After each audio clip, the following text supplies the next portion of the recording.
হাটখেঙেমাৰীত লোক আদালতৰ জৰিয়তে 201টা গোচৰ নিষ্পত্তি। শনিবাৰে দিনৰ পৰা এক বজাত হাটখেঙেমাৰীৰ ফেকামাৰী জিলা ও সত্ৰ ন্যায়াধীশ আদালতত বিভিন্ন গোচৰত সংগ্ৰহ 29,29,691 টকা। ৰাজ্যৰ ভিন্ন প্ৰান্তৰ লগতে আজি দক্ষিণ চালমাৰা মানকাছৰ জিলাতো বছৰটোৰ দ্বিতীয় ৰাষ্ট্ৰীয় লোক আদালত অনুষ্ঠিত হয়। হাটখেঙেমাৰী জিলা আইন সেৱা প্ৰাধিকাৰীৰ উদ্যোগত আয়োজন কৰা লোক আদালতৰ দ্বাৰা আজি জিলাখনত 665টা অমীমাংসিত গোচৰৰ ভিতৰত 201টা গোচৰ নিষ্পত্তি কৰা হৈছে।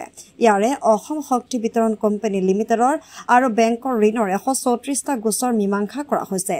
জিলাখনত এইবেলি লোক আদালতৰ জৰিয়তে 29,29,691 টকা সংগ্ৰহ কৰা হৈছে বুলি জানিব পৰা গৈছে।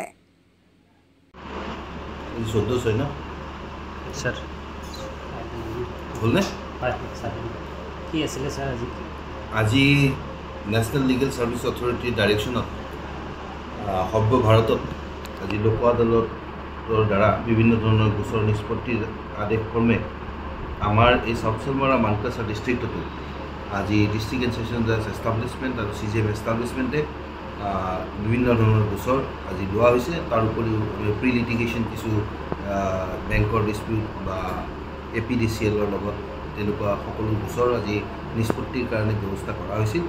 সেই হিচাপত আজি আমি এই লোক আদালত এই ডিষ্ট্ৰিক্ট জাজ আৰু CJMৰ চৌহদত আমি আজি অনুষ্ঠানত এই লোক আদালতৰ থ্ৰুদি কেছ নিষ্পত্তিৰ কাৰণে ব্যৱস্থা লোৱা হৈছে।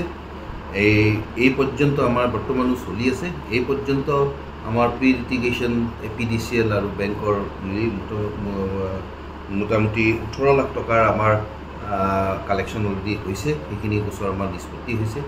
তাৰ উপৰিও ফৌজদাৰী আৰু অন্য গোচৰ MB এক্টৰ গোচৰ এইখিনি গোচৰো আজি লোৱা হৈছে আৰু চিভিলৰ মোকদ্দমাৰ সৈতে এতিয়ালৈকে মোটামুটি মুঠতে 38টা গোচৰ আমাৰ নিষ্পত্তি হৈছে আৰু আমি আশা কৰিছোঁ আৰু অলপ সময়ৰ পাছত হয়তো আচল ফিগাৰটো আমি পাম আৰু কিছু আমাৰ গোচৰ ইয়াত নিষ্পত্তি হ'ব আৰু এই প্ৰতিকূল বতৰৰ কাৰণে হয়তো আজি এইবাৰ অলপ আমাৰ ডিছপ'জেলত অসুবিধা হৈছে, কিন্তু তথাপিও যিখিনি ডিছপ'জ হৈছে আমি ভাবোঁ সেইখিনি যথেষ্ট নহয় যদিও যিহেতু ইয়াত এই অৱস্থাত আমি হঠাতে পাতিব লগা হোৱাৰ নিচিনাকৈ পতা হৈছে, তথাপিও আমাৰ এইখিনি গোচৰ নিষ্পত্তি হৈছে আৰু মই ভাবোঁ ইয়াৰ দ্বাৰা সাধাৰণ ৰাইজ উপকৃত হ'ব।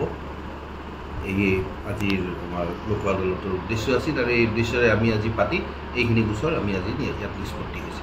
ধন্যবাদ।